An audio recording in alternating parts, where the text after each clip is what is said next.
Hello students, welcome again to Jagat Sir Physics class, that finest and easiest way to learn the concepts of physics.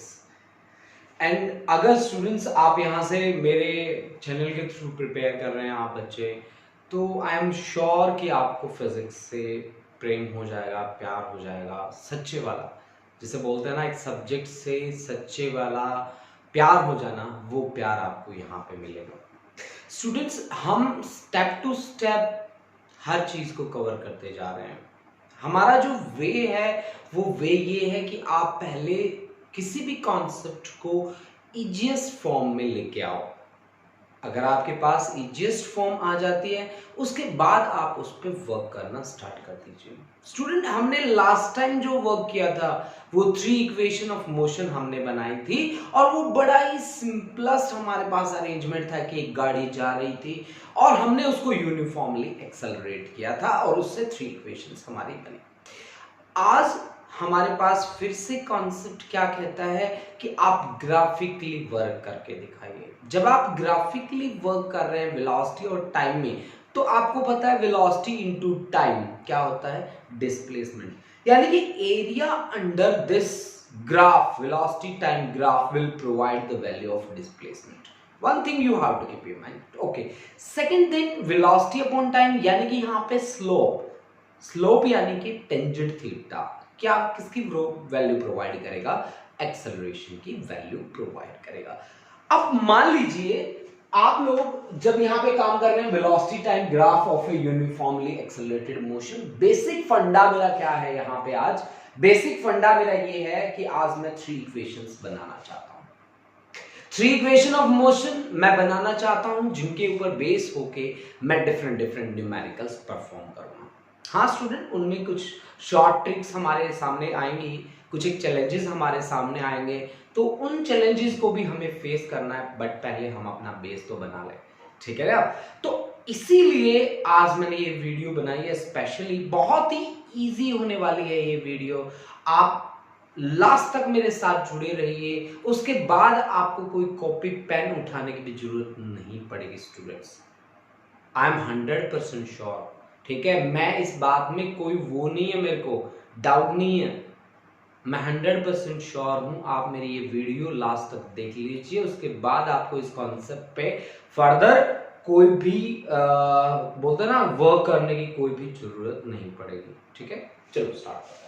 मैंने क्या कहा कि velocity time graph of A uniformly accelerated motion, ठीक है student? देखिए, मैं एक highway पे जा रहा हूं, ठीक है? ऐसे एक हाईवे पे जा रहा हूं। अच्छा, मेरे पास गाड़ी है जी, ये मेरी गाड़ी है। अच्छे वाली गाड़ी ले लेना आप लोग। ये लो जी, ये मेरी गाड़ी है, ठीक है जी? अच्छा, मैं इस डायरेक्शन में मूवमेंट हो रही है मेरी with uniform acceleration is uniform acceleration I have taken, ठीक है? अब देखिए बच्चों, अब हमने क्या कहा कि late us consider initial velocity is u and final velocity is v, and time corresponding to initial velocity t is equal to 0 and time corresponding to final velocity let us take as equivalent to t. अब uniformly accelerated motion, जब मैंने time 0 लिया है तब भी मेरा object किसी ना किसी वेलोसिटी से जुड़ा है। अगर मैं वेलोसिटी टाइम ग्राफ में जाके बात करूं तो यानी कि टाइम जब मेरा 0 है तब भी उसके पास कुछ ना कुछ वेलोसिटी है। अब आप यहां देखिए ध्यान से, ये मेरे पास है ए पॉइंट, ओ ए के कॉरस्पॉन्डिंग जो वेलोसिटी है उसको मान लीजिए u, that's the initial velocity. अब ए पॉइंट पे आप चेक करके बताओ टाइम कितना है? टाइम वाली एक्सिस कौन सी है? X axis. और वाई एक्सिस पे कौन है? वेलोसिटी है, यानी कि वाई एक्सिस पे टाइम क्या रहेगा? 0 रहेगा। स्टूडेंट, आपको ये बात तो पता होगी कि x जो होता है ना, x पे y की वैल्यू 0 होती है, इस पे y इज इक्वल टू 0, और y जो होता है उस पे x इज इक्वल टू हमेशा क्या रहता है? 0 रहता है, ठीक है? तो इसीलिए वेलोसिटी वाली लाइन पे टाइम 0 रहेगा और टाइम वाली लाइन पे वेलोसिटी क्या रहेगी? 0 रहेगी। ओके स्टूडेंट्स, अब हम अपनी बात को आगे बढ़ाते हैं। अब हमने क्या कहा, यूनिफॉर्मली एक्सेलरेटेड है। यूनिफॉर्मली एक्सेलरेटेड का मीनिंग क्या होता है, इक्वल इंटरवल ऑफ टाइम में इक्वल चेंज है किसमें, वेलोसिटी के अंदर। And equal interval of time equal change in velocity, equal change in velocity, velocity, equal change in velocity, यानी कि इसका ग्राफ हमेशा एक स्ट्रेट लाइन जाएगा। मैं इसको ओरिजिन से स्टार्ट नहीं कर रहा क्योंकि मेरा ऑब्जेक्ट इनिशियली एक वेलोसिटी के साथ एसोसिएट है। इनिशियली इसकी वेलोसिटी जो है वो u वेलोसिटी है। अगर इनिशियली ये एक वेलोसिटी के साथ एसोसिएट है, मैंने ग्राफ फिर यहां से स्टार्ट किया a से और मैं फाइनली पहुंच गया कहां पे, b पे। a के कॉरेस्पॉन्डिंग अगर मैं टाइम देखना चाहूं तो मेरा टाइम 0 है। b के कॉरेस्पॉन्डिंग अगर टाइम देखना चाहूं तो मेरे को एक नॉर्मल ड्रॉ करना पड़ेगा पैरेलल टू y एक्सिस, और ये नॉर्मल मिल रहा है c पे, और OC इज इक्वल टू मैंने लिया है t के equal. Student OC is equal to t लिया है मैंने, और b की कॉरेस्पॉन्डिंग स्पीड मेरे को देखनी है तो पैरेलल मेरे को जाना पड़ेगा x एक्सिस के, और c this point is, let us consider this is d, and OD is nothing but equal to v। Students OD is equal to मैंने क्या लिया है बेटा, v के इक्वल मैंने लिया है। ठीक है, तो हम मैं यहां से नॉर्मल ड्रॉप करने वाला हूं। अब ये देखिए मैंने नॉर्मल ड्रॉप किया है n पे, and this angle is 90 degree, and let us consider this line AB makes an angle theta with the horizon, तो अब जब मैं 3 इक्वेशंस मुझे बनानी है तो मैं कैसे कैसे काम करूं। देखो बच्चों, वेलोसिटी टाइम ग्राफ में एक्सेलरेशन की वैल्यू आप कैसे निकालते हो। सबसे पहले आप मेरे को ये बताओ कि आप एक्सेलरेशन की वैल्यू कैसे निकालते हो। वेलोसिटी टाइम ग्राफ में एक्सेलरेशन जो होता है वो होता है क्या, स्लोप ऑफ लाइन। अब लाइन कौन सी है आपके पास, लाइन इज AB लाइन है, स्लोप है ना, slope of line AB, and that slope is nothing but equal to tan theta. और tan क्या होता है, tan होता है परपेंडिकुलर, परपेंडिकुलर है यहाँ पे क्या, BN upon base, base is AN, perpendicular upon base. In velocity time graph, slope of line represents the value of acceleration. ये बात आपको याद रखनी है। आपने पीछे के लेक्चर्स अगर मेरे सुन रखे हैं तो आपको ये क्लियर भी होगा, इस चीज के बारे में बिल्कुल क्लियर होगा कि हाँ जी हमें स्लोप निकालना तो हमें कैसे काम करना है। ठीक है जी, अब bn को ध्यान से देखिए, bn किसके इक्वल है, bn is equivalent to AD, और an किसके इक्वल है, an इज OC के इक्वल है। AD किसके बराबर है जी, OD माइनस OA, और OC किसके बराबर है, OC को तो OC रख लो जी। तो OD की वैल्यू कितनी है V, और OA की वैल्यू कितनी है U, और OC की T। यानी कि आपके पास acceleration A is equal to V minus U upon T।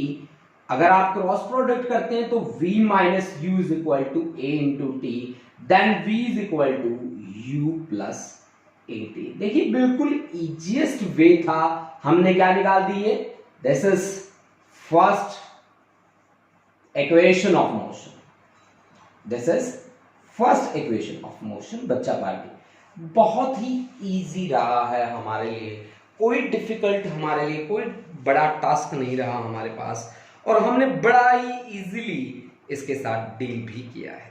ठीक है, चलो क्यों ना अब हम आगे स्टार्ट करें, और आगे स्टार्ट करके कुछ एक सेकेंड इक्वेशन ऑफ मोशन भी मुझे है बनानी, और ग्राफिकल मेथड से मुझे काम करना है, तो फिर गाड़ी वाले को हटा दूं।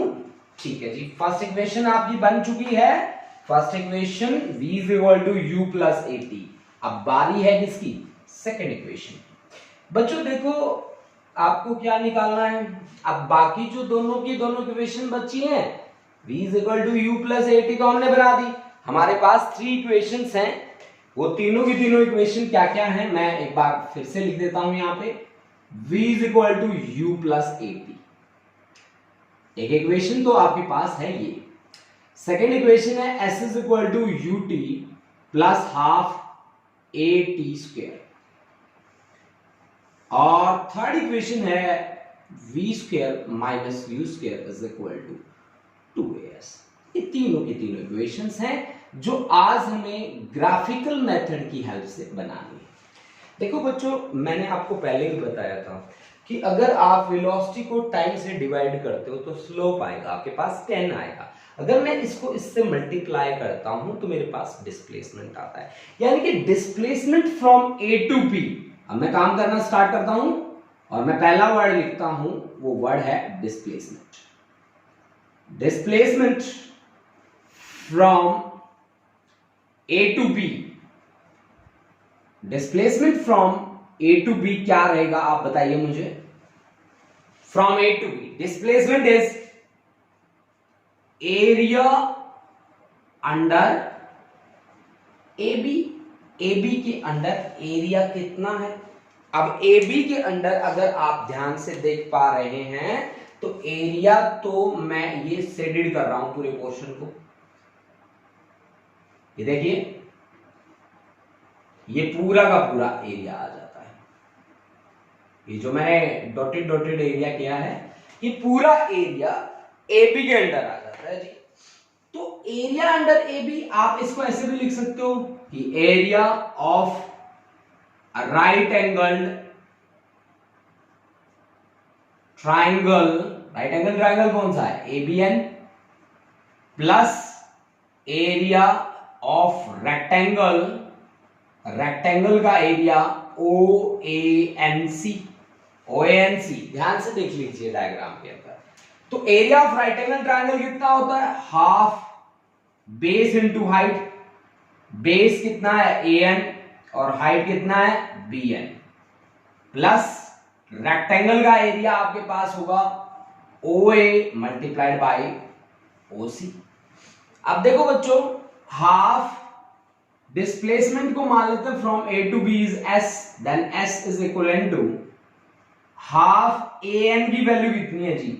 ए एन की वैल्यू आपके पास किसके बराबर है? A N is equal to O C and O C is equal to T. Okay, then this is T into B N. B N को ध्यान से देखो भाई, B N is equal to A D and AD is equal to OD minus OA.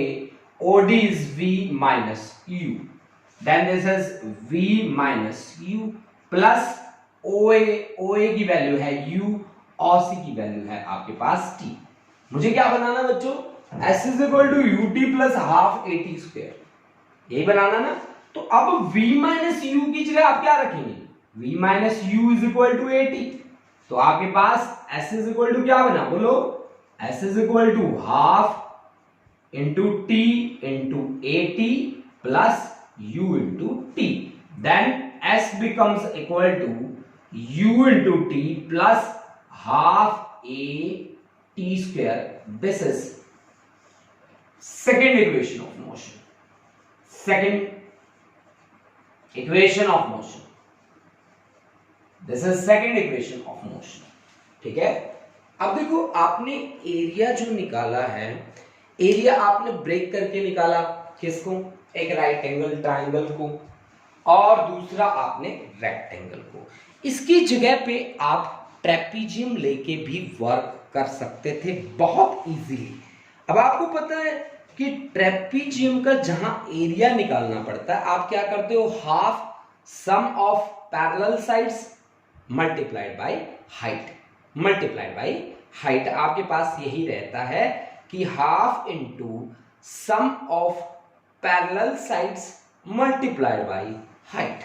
अगर मैं इस फॉर्मूले का यूज करूं, this is second equation of motion, हमने निकाल ली बच्चों सेकंड इक्वेशन ऑफ मोशन, हमने कुछ इस तरह से कैलकुलेट करी। इसी बात को एरिया अंडर ए बी को अगर मैं थोड़ा सा रोटेट करूं, अगर मैं इस चीज को थोड़ा सा रोटेट करूं, तो फिर मैंने क्या कहा? Area under A B, that's area of trapezium O A B C, area of trapezium O A B C. अगर आप इस बेसिस पे काम करते हैं कि area under A B that is area of trapezium O A B C. Trapezium का area कैसे निकालते हैं? फिर से half into sum of parallel sides. Sum of parallel sides is O A plus B C multiplied by height. Height is O C multiplied by height. अब देखो बच्चों, आपके पास क्या आ रहा है कि हाफ ओ ए किसके इक्वल है? यू के इक्वल है, plus BC, BC is nearly equivalent to, BC is equal to, BC को ध्यान से देखो, BC किसके बराबर है? OD के बराबर है। और OD किसके बराबर है? V के बराबर है।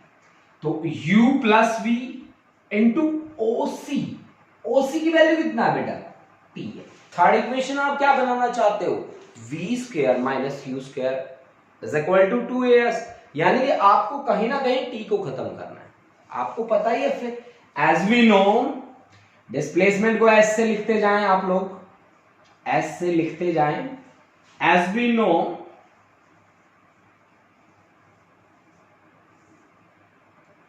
v is equal to u plus a t, होती है ना फर्स्ट इक्वेशन ऑफ मोशन, आपने डराइव करी है थोड़ी देर पहले।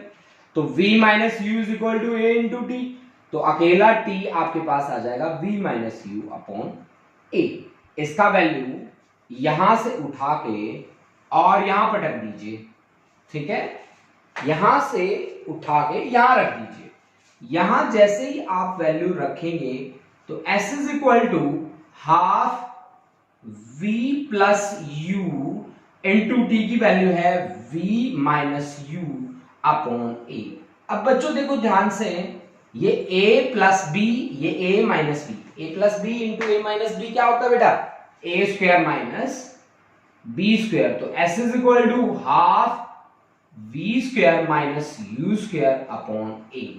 अब जो नीचे वाली टर्म है उनको इस साइड लेके जाओ, तो v square minus u square is equal to 2as। This is third equation of motion, third equation of motion. This is the graphical method with the help of which we can derive three equations of motion. Students देखिए, हमने यहाँ पे बहुत ही simple हमारे पास concept था।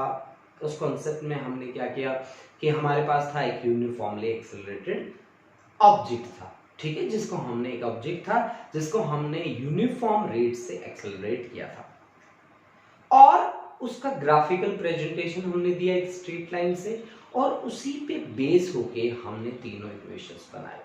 But हाँ, जब आप इसके साथ डील कर रहे हो तो आपको पता होना चाहिए कि वेलोसिटी टाइम ग्राफ में जो स्लोप होता है वो आपको एक्सेलरेशन की वैल्यू प्रोवाइड करता है, जो वेलोसिटी टाइम ग्राफ में आप एरिया की बात करते हो वो आपको डिस्प्लेसमेंट की वैल्यू प्रोवाइड करता है, ठीक है। और एरिया को हमने दो तरीके से डील किया। एक तरीका था हमारे पास जिसमें हमने ट्रेपीजियम का एरिया निकाला, एक तरीका था हमने ट्रेपीजियम को ब्रेक करके काम किया।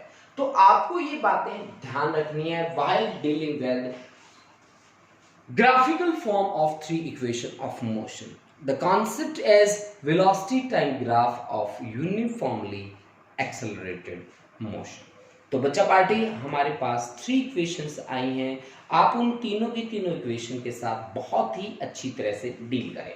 आपके पास तीनों इक्वेशन है, v is equal to u plus at, s is equal to ut plus half at square, and third equation is v square minus u square is equal to 2as। बच्चों यहाँ पे v word जहां पे भी आ रहा है, बार बार v word आ रहा है, u वर्ड आ रहा है, a वर्ड आ रहा है, s वर्ड आ रहा है, t वर्ड आ रहा है।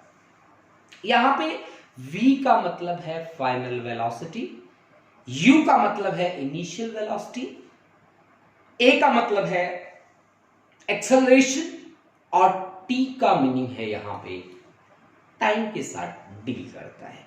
और इन तीनों इक्वेशन की हेल्प से हम डिफरेंट न्यूमेरिकल परफॉर्म करने वाले हैं। तो बच्चों, इन तीनों इक्वेशंस को आप बहुत ही अच्छे तरीके से प्रिपेयर कर लें। एक वे हमने स्टार्टिंग में पढ़ा था, उसके बाद सेकंड वे आज हमने ग्राफिकल मेथड पढ़ा है, थर्ड वे हम इसका कैलकुलस मेथड पढ़ेंगे, जो हम किस पे बेस होके करेंगे, वो सारा का सारा काम हम डिफरेंशिएशन पे बेस होके करेंगे, जो हमने मैथमेटिकल टूल के अंडर आके सीखा है। चलो स्टूडेंट्स, तब तक के लिए गुड बाय, एंड आप घरों में रहें, सेफ रहें, सुरक्षित रहें। Thank you students, have a nice day.